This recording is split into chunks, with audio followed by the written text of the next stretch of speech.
Hello, Eva. Hello.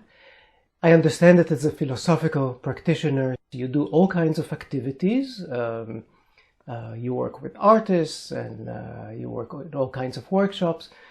But one interesting thing that you do is you work with something that is called Day of Dialogue. Day of Dialogue. What is a Day of Dialogue?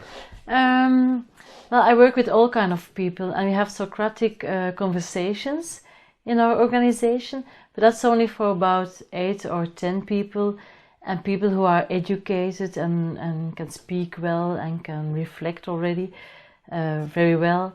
So I wanted to make it bigger and have some kind of Socratic conversations all over the city with all kinds of people. So people who are not educated as well, people who are in poverty, people from all different backgrounds, social, economical, religious background, all different backgrounds, cultural backgrounds.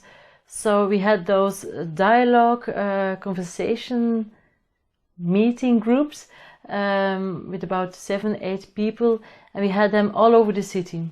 It's a lot of organizations working with us, about 35 organizations, and all over the city there were these tables where people were having a dialogue, but at the same time, on one day, all about the same topic. For instance, being part of the city. What it means to be part of a city. Yeah. For instance, one year the subject was being part of the city. And then we had this dialogue. What does it mean for you to be part of the city? Give us some examples. Give us some ideas what it means for you to be part of the city. And where you couldn't have been the only moderator for all the groups? No, not at all. We had 35 groups. We had more than 150 people. No, so I did a train the trainer. So I set up a training for people to train them how to facilitate a dialogue. What is a dialogue? What is the difference from a debate, from discussion, and then experience and having a dialogue together. And you consider this a philosophical dialogue? Yes. In what way is it philosophical? Because we were asking questions. When do you feel you are part of something? And then we asked further questions. So give us an example. And when people are giving an example, why is this being a part of something? What does it mean to be a part of something? So we were experiencing, investigating the concept of being part of something. And it was really an investigation as a group. What does it mean for us? And for me, that's why it was philosophical dialogue. Sure. Yeah. Sure. It was an investigation. And how was the activity in the different groups? Was it very different in each group? Were there interesting processes? It was, well, at first people were saying, we can't all have the same subject because it will be too narrowed. But I was saying no, because there will be different subjects, different examples, so it will be different investigations. And they were very different.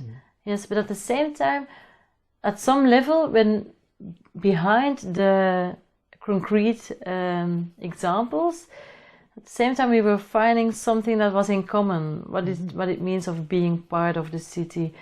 It was about making contact. We could find some similarities between the groups. Yeah, and it was nice because sometimes, we mixed the groups. We had all those organizations of people in poverty, of church, of free thinkers, different African, Jewish, so all kind of organizations, and we mixed the people. So we had all those mixed dialogue groups.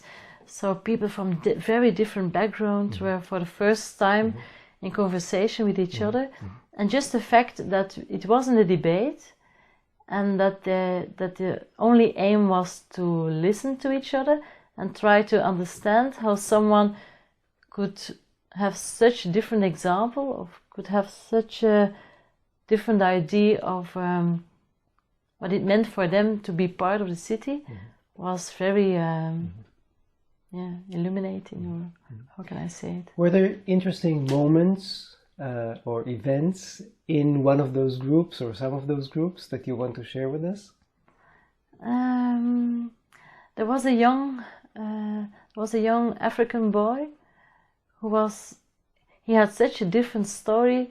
There were two older ladies who came together to this, and they had a story about I don't feel part of my street anymore because so many people of different backgrounds from Africa or other countries are now living in my street, and I don't feel part of it anymore.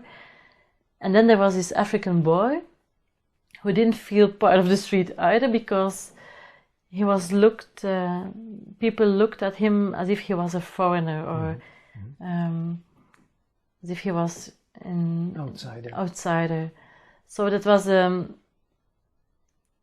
was two parts of there were two different stories of the same example, and that was very nice to see how these ladies could see that this African boy was also feeling an outsider. They felt an outsider in their street, and that was a very nice moment that these different stories could be together, and that they could see that, well, they didn't actually live in the same street, but it was the same kind of story, and from such a different perspective.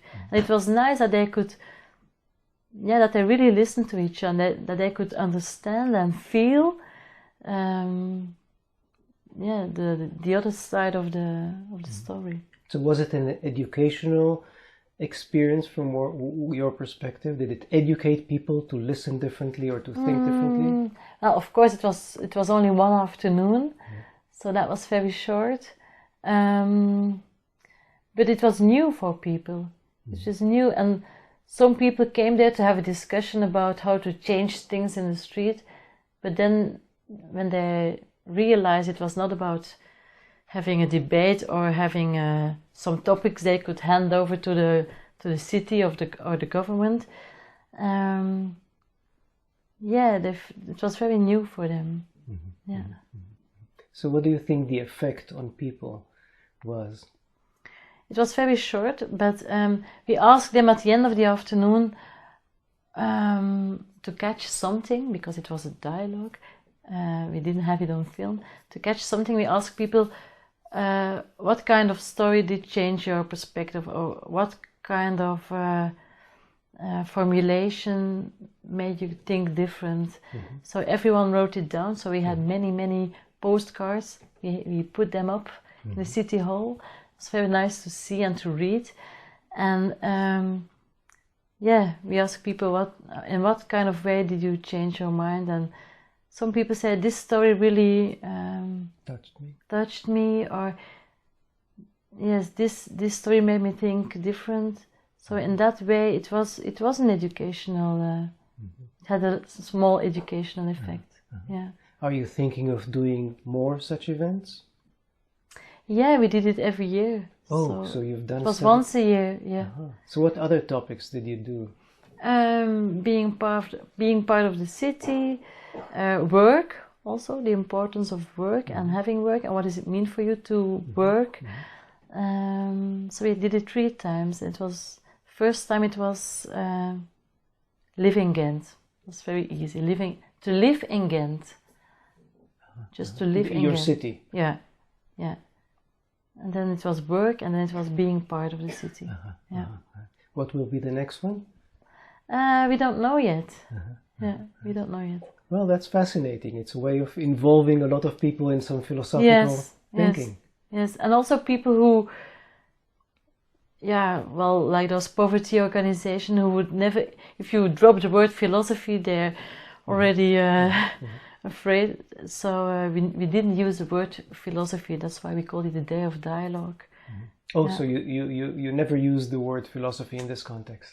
No, we didn't, because it we discovered it frightens people to use the word philosophy in some context, so we use the word, the slogan, Day of Dialogue. So you were underground philosophers. Sort of, maybe, yes. I really wanted to have it big and in the city with people who are not paying to come to a philosophical conversation group, or who would never think of going to a philosophical conversation group. It's just too high leveled. So we did it the other way around. Well, very interesting. Thank you very much. Thank you.